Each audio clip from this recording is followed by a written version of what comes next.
Sveiki visi ir taro kortų žinutė jums šiandien.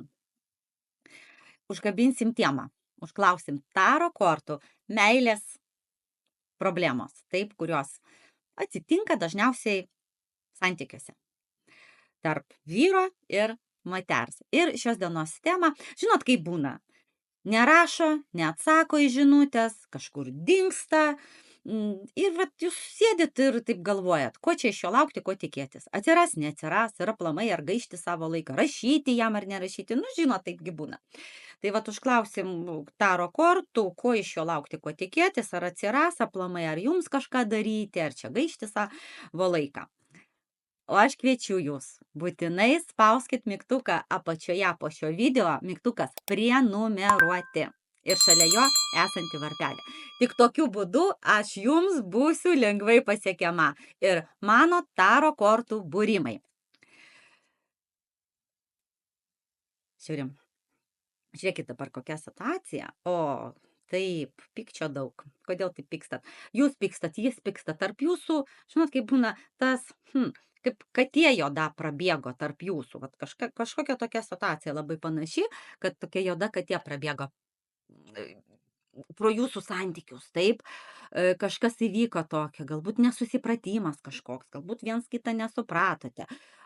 Kažkas tokia panašu labai, kad sprendimai neapgalvoti buvo, greiti galbūt sprendimai neapgalvoti, paskubėjo, jūs galbūt paskubėjote nertis į vat šitos santykius, galbūt nereikėjo taip greitai kažko tikėtis iš šitų santykių. Žiūrėkit dabar, buvo taip, kas įvyko. Jis toks įdomus vyrukas. Va, žiūrėkit, korta išėjo ir jis išėjo. Jau jis čia kaip čia, iš karto atsirado. O korta apie jį nori taip sakyti, kad žiūrėkit, vyras toks visai kaip ir neblogas galėtų būti, taip, toks vyrukas. Suprantat, kame esmė jame?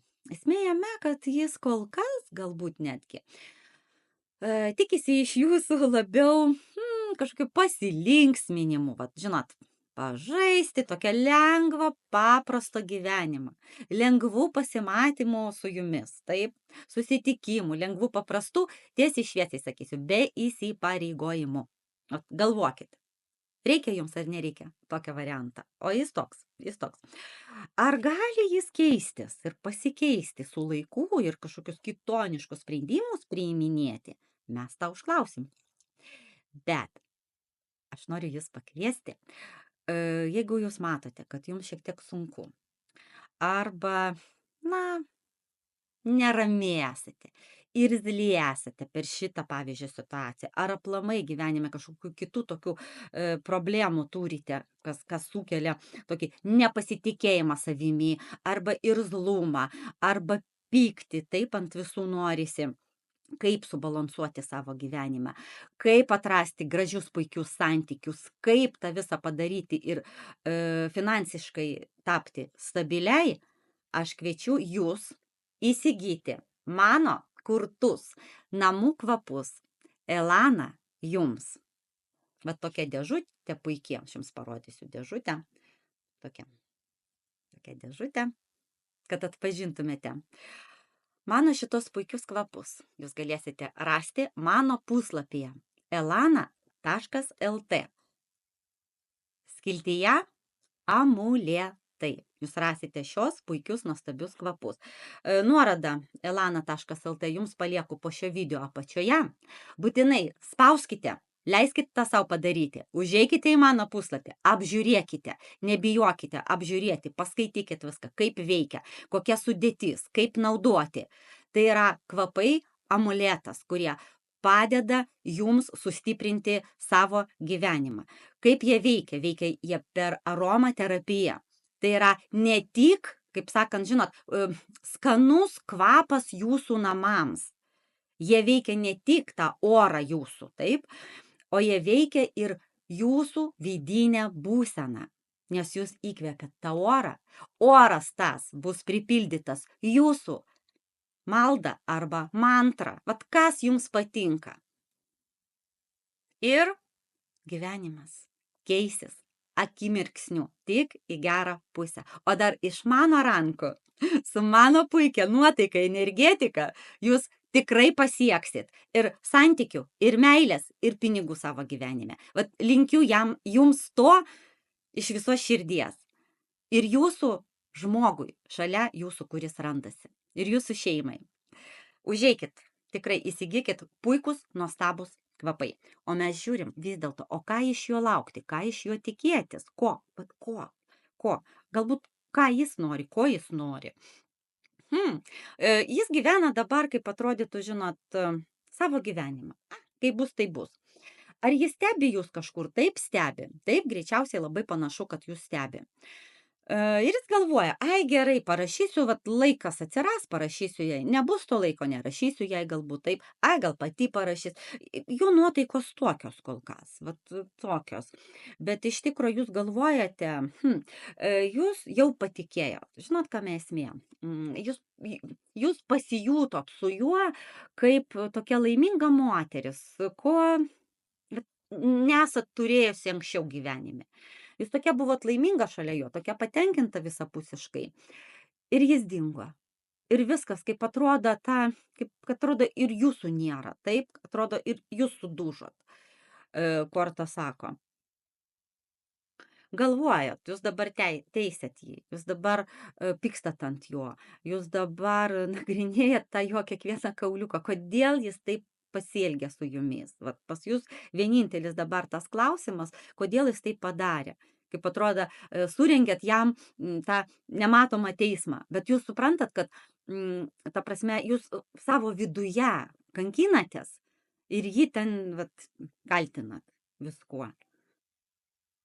Oi, kokia korta sudėtinga. Jūs pažiūrėkite, kokia korta sudėtinga. Nu, jums kaip smūgis buvo. Va, namų kvapai, Elana, tikrai jums padės atsigauti po šitos visos istorijos situacijos. Tikrai sušvelnins va, tą atmosferą jumise, jūsų namuose ir aplamai. Žiūrėkit, kokia korta. Vis dėlto, kaip smūgį gavot, jūs nesitikėjot. Gerai, viskas man aišku, nesitikėjot jūs tokio smūgio gyvenime savo.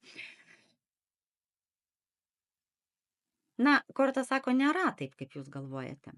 Iš tikro nėra taip, kaip jūs galvojate. Vis dėlto turi jis kažkokių minčių. Vat ką jis galvoja apie jūs, ką jis planuoja dėl jūsų. Matot, jis galvoja, planuoja, minčių turi, apie jūs pagalvoja, bet nieko nedaro. Jis, neprisikelia kažkokiam veiksmui, kad jums kažką parašyti, paskambinti. Kame priežastis? Jūs visada galite rašyti man asmeninę žinutę arba užeiti į mano puslapį elana.lt. Ir mes per taro kortų prizmę pažiūrėsime kartu, ką jums daryti, kaip veikti ir kaip geriausiai jums save vesti, kad dabar pasiekti. Žinot, pirmiausia, su kvapais atgaukit save, tada Elanos taro kortų pagalba mes pažiūrėsim, kokius tos eilinius žingsnius, 3, šiaip reikėtų jums 3 žingsnių, 1, 2, 3, kokie tie 3 žingsniai, kad pasiekti to, ko jūs norite, to, ko tikitės, gerai, šiuose santykiuose. Nes kaip ir galėtumėte jūs kažką padaryti, net nėra tų tokių jau kortų žiaurių, kaip sakant. Dabar žiūrėkit, kas čia yra. Galbūt, ką galima apie jį pakalbėti, galbūt, jo būsena tokia, kad jam dabar, šiandieną mes jau kalbėjomės apie tai, kad vis dėlto jam yra svarbu tie santykiai dabar be įsipareigojimo, taip, taigi leiskit tam vyrui ir pasijusti to vyrų, tegul jis užkariauja, nes labai panašu, kad jam norisi pasijusti tokiam, suprantat, didvyriui, užkariautojui. Tokia, nebūsit jūs, bus kita, kuri, suprantat, leis tą su savimi padaryti, leis jam save užkariauti. Bet pagalvokit apie tai. Ar nebuvo jūsų santykiuose, jūsų dabartinė istorija, šiek tiek galbūt jūs į priekį paskubėjot, nubėgot prieki traukinio to, suprantat, neleidot tam vyrui šiek tiek pasijusti to vyro. Žinot, jis galvoja, kad galbūt ją reikia ilgiau užkariauti, taip, daugiau laiko, kad jūs užkariauti, o jūs hop ir pasidavėt iš karto. Ir jis taip apsižiūrėjo, galvoja, blemba, jinai jau pasidavė, o man jau neįdomu su ją žaisti. Suprantat, apie ką aš? Ateikit, užsakykit taro kortų būrimą pas mane ir vat mes pažiūrėsim, kaip čia su juo geriausia, gražiausiai veikti. O ir Korta sako, tikrai kviečia jūs ateiti pas elana.lt į mano puslapį, užsakyti sau taro kortų dėlionę. Taip, dabar yra, galbūt, žiūrėkit, rinkitės pagal save. Arba tos trumpus būrimus, arba online tos būrimus, arba video būrimus. Taip, siūlyčiau užsakyti pilną būrimą, kad išnagrinėti pilai. Aišku, jeigu jūs norite to, pilną būrimą, nors iki valandos laiko. Paimkite gerą pilną su manim, kad susitikti per Messengerį ir mes viską pažiūrėsim tiesiogiai su jumis tiesiai šviesiai ir aš padirbėsiu. Ir mes pažiūrėsim, kaip jums geriausia dabar veikti. Tai va, linkiu jums sėkmės ir iki sekančio būrimo. Iki.